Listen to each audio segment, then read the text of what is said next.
Bonjour à tous, dans cette vidéo je vais corriger l'exercice numéro 4 de la feuille P2.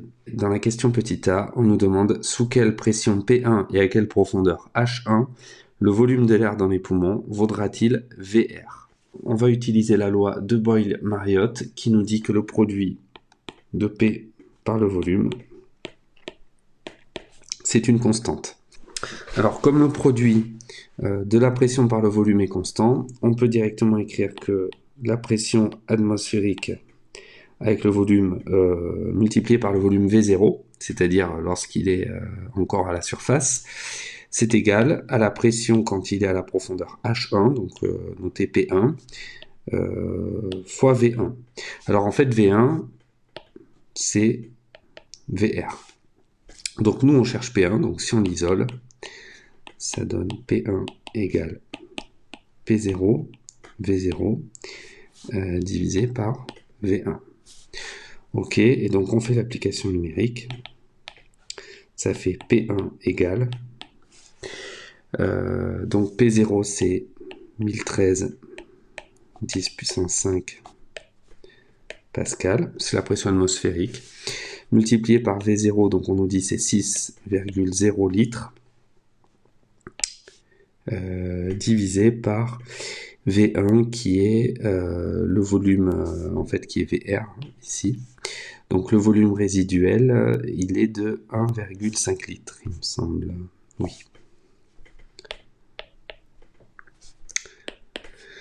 Alors on fait l'application numérique. Donc on trouve ce résultat. Nous on va garder deux chiffres significatifs.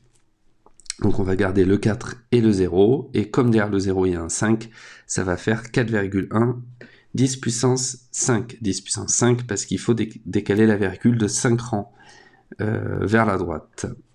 Donc 4,1 10 puissance 5, et c'est des pascals, puisqu'on parle d'une pression. Voilà, donc là on vient déjà de déterminer P1.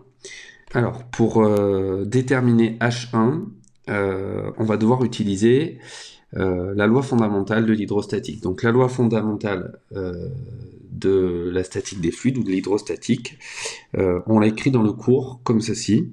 La variation de pression, delta P, c'était égal à moins ρ, la masse volumique du fluide, fois petit g, l'intensité de la pesanteur, fois la variation d'altitude, delta Z.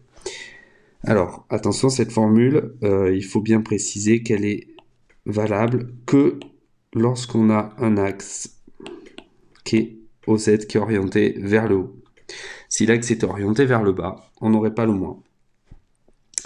Donc, traduction de cette formule avec les données de l'énoncé. Delta P, donc la variation de pression, donc on fait toujours le point d'arrivée moins le point de départ, c'est-à-dire qu'ici on va faire P1 moins P0, c'est égal à moins ρ G, facteur de Z1 moins Z0. Alors, nous, on connaît P1 et P0, on cherche Z1 et on connaît Z0, puisque c'est la surface de la mer, ici, elle vaut 0. Donc, on isole Z1, ça fait Z1 égale P1 moins P0, divisé par moins ρ G. On fait l'application numérique, ce qui fait Z1 égale, donc P1 moins P0, en fait, P1, on a calculé que c'était 4,1 10 puissance 5, P0, c'est, avec deux chiffres significatifs, c'est 1,0, donc il va rester 3,1 10 puissance 5, divisé par moins 1000 fois 9,81. Donc si on fait l'application numérique, on trouve moins 32. Alors 32, pourquoi ? Je vais garder deux chiffres significatifs, et comme derrière le 1, j'ai un 6, ça va devenir un 2. Moins 32 mètres. Donc c'est bien un résultat qui est négatif, hein, puisque on a placé, on peut faire un petit schéma. Voilà, ici, donc, le niveau de la mer. Nous, on est bien en train de parler d'un plongeur, en fait, donc qui va descendre en dessous du niveau de la mer. Donc, c'est bien normal qu'on ait un résultat qui soit négatif. Question petit b. quelle est la pression P2 dans l'eau à la profondeur H2 égale 200 mètres. Donc, on nous demande P2 quand on a la profondeur H2 qui vaut 200 mètres. Donc là, on va utiliser encore la loi fondamentale de l'hydrostatique que je vais réécrire avec les bonnes notations. Donc c'est P2 moins P0 égale moins ρ fois G fois Z2 moins Z0. Donc ici, on cherche à calculer cette fois-ci P2. Donc on va l'isoler. P2 égale moins ρ Z2 moins Z0 plus P0. Et donc je fais l'application numérique. Ça fait P2 égale moins 1000 fois 9,81 multiplié par donc Z2, on a dit que c'était 200 mètres. Alors attention, vu qu'on parle d'une profondeur ici, c'est moins 200. Moins Z0, bah, c'est 0 en fait, je peux l'écrire si vous voulez, plus P0, donc 1,0, 10 puissance 5 Pascal. J'écris directement avec deux chiffres significatifs. On trouve avec deux chiffres significatifs 2,1, 10 puissance 6